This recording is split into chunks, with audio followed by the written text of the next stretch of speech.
20 minutes before, right? 20 minutes before. No, 10 minutes. 10 minutes. What am I thinking? I've been thinking about food all morning long. This is the problem. I'm distracted. I know. 10 minutes before 11 o'clock. All right. So this morning there was a story about the president eating lunch with Anthony Bourdain. Did you see that story? Yeah, that was a great story. All right, so we have another celebrity chef on the phone. Chef Alon Shaya is on the phone. Hope I'm saying his last name right. He is a James Beard award-winning chef. He's going to teach us about making some summertime food favorites with a Mediterranean makeover. He is the owner of the Shaya restaurant, maybe that's how you say his name, and the executive chef of Dominica restaurant in New Orleans, named the #1 Italian restaurant in the country by the Food Network. Chef Alon Shaya, good morning, sir. How are you?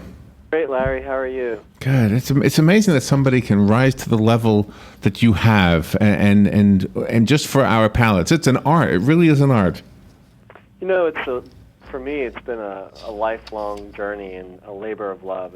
Cooking has been something I've done since I was 7 years old. I was already preheating ovens, and so I've really just kind of always done it. I've always loved it, and I never looked back. I kept cooking, and eventually went to culinary school and moved to Italy and spent some time living out there studying food, and it's just been a great journey, and we have an amazing team of people that I get to work with every day to make it all happen. So if somebody comes to the restaurant and they have a dish that they really, really like, are you offended when they say, "Hey, can I have the recipe?"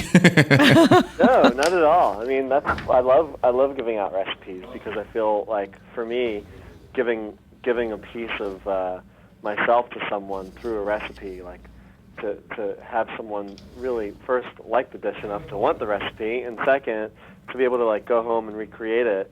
That to me is the ultimate goal. So today is National. I know you've got some recipes you want to talk to us about, but real quickly, I want to tell you something. Today is National Escargot Day, and when I read that this morning, I said, "Oh my gosh, I don't think I ever want to try that. That sounds awful."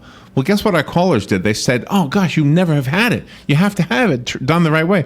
So, does this happen a lot where people think they don't like something because they've never had it prepared the right way? I think, that's kind of been my experience. As when I was growing up, there would be things that I didn't like, and then I would revisit them and actually like them. And I think that you got to give food more than one shot, because like if your great Aunt Sally like took broccoli and just cooked it for 20 hours on the stovetop in unsalted water, you'd probably hate that, and so would I. But if you take a vegetable and treat it the right way and make sure that its natural flavors kind of still come through, it can kind of turn you around on it. So you mentioned broccoli. You actually somebody sent us a recipe for charred broccoli salad. Is that right? Yeah, that's one of the items that I really love making. It's a really simple salad where you take broccoli, you cut all the florets off, toss it with just a touch of extra virgin olive oil, and then put it like in a really hot oven, like 500-degree oven, right? Just to kind of char the outside, but keep the inside really nice and crunchy.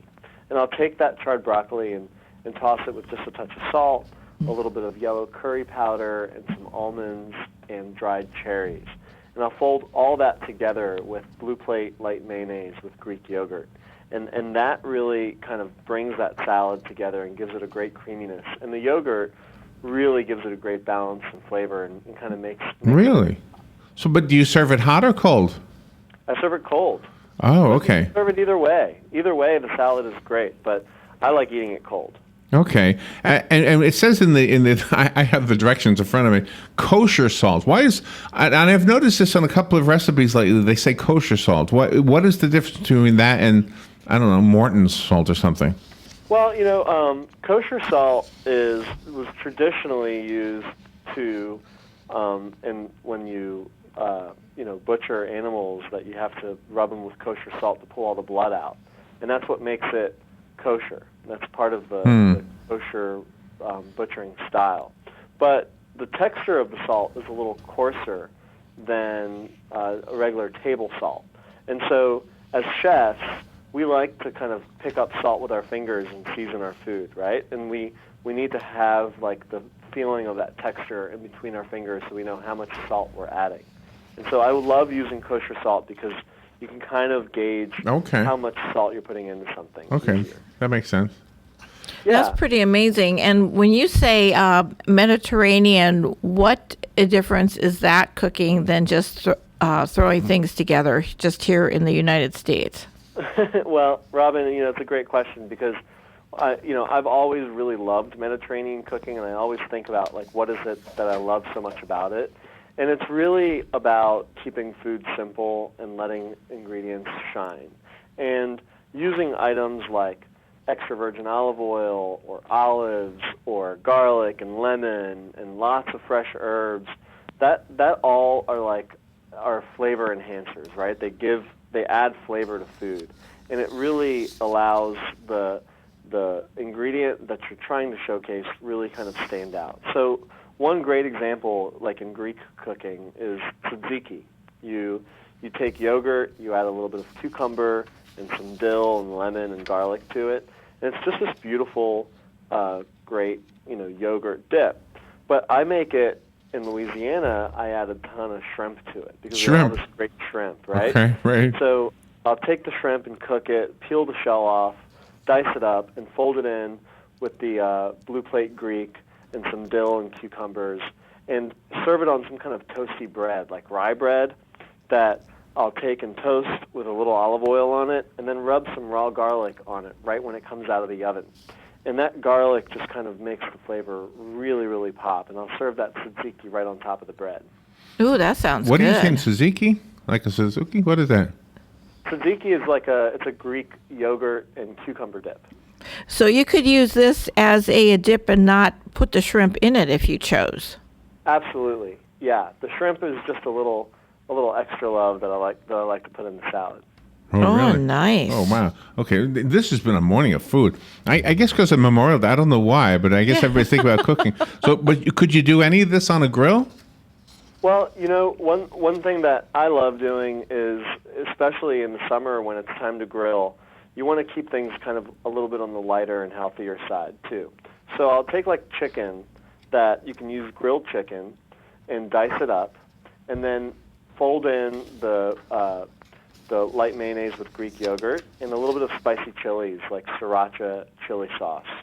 Tons of herbs like cilantro, mint, scallions, some onions, and some celery. And I'll pull all that together and then put it on a bun that also can be grilled. Like a brioche bun is great because it's really nice and soft. And you can lightly brush that with olive oil, grill it, and then serve that beautiful chicken salad on top of that bun with some pickles and lettuce. And it's just a really Oh, easy man, dish to that sounds put good right there. I think that's the favorite ones for. I think I'd like the broth. I'm not a big see, shrimp is in the category of escargot. I don't know that I like it, but maybe because I've never had it done right. Well, come to New Orleans and let me cook shrimp for you. And then if you still don't like it, I'll understand. What is the thing? Rob and I do music, and we do a song called Jambalaya, which I know comes. And to me, every time we do that song, I think, gosh, I should really try this. And crawfish pie. Right, crawfish pie. Oh, yeah. And filet gumbo. Yeah, that's a great song. Red beans and rice, crawfish pie, and jambalaya. Yeah. Is crawfish pie good? It is good, yeah. It's really one of the iconic New Orleans dishes. I'll have to do it one during day. Jazz Fest, which is one of the times I like to eat it the most. We'll have to check out your restaurant. So, congratulations on the award, the James Beard Award. Was that something Thank you recent? so much. Well, we've been celebrating for the last 3 weeks ever since we got it. It's just been so awesome. Oh, that is We're recent really, then. Really pumped up about it. And you grew up with Jewish heritage, so you've really expanded your horizon for cooking. You've really crossed all borders with this. Yeah, I lived Cultures. in Italy for a while and cooked there, and then opened Dominica in 2009. And then in the beginning of 2015, I opened Shaya, and it's just been great to see New Orleans Really embrace Israeli cooking. Well, I'm not Jewish, but I grew up with a lot of Jewish friends, and the one thing I couldn't handle was the gefilte fish. Yeah, we've come a long way, you know. Really? There's other I mean, great can you foods out make there. that so that I would like it? I mean, I don't even think my friends liked it. Yeah, well, I kind of have like a little special place in my heart for Really? gefilte fish because I actually really enjoyed it growing up. Oh, really? But I can understand, a cold fish meatball. In the It's horrible. Robin, one day I'll take it to New York and we'll try it. Yeah, I can understand how that would turn people off. Well, you're fun. This was fun. Thank you so much for being on the air with us, Chef. Do you want to leave us with a website? Yeah, all these recipes are available on blueplategreek.com. So Okay. please get on there and check it out. blueplategreek.com. All right, excellent.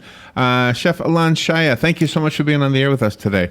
This is WOCA Ocala. Fox News Radio, I'm Lillian Wu. A top TSA official gets bumped. Kelly Hogan is out as the Transportation Security Administration's head of security operations amid growing complaints.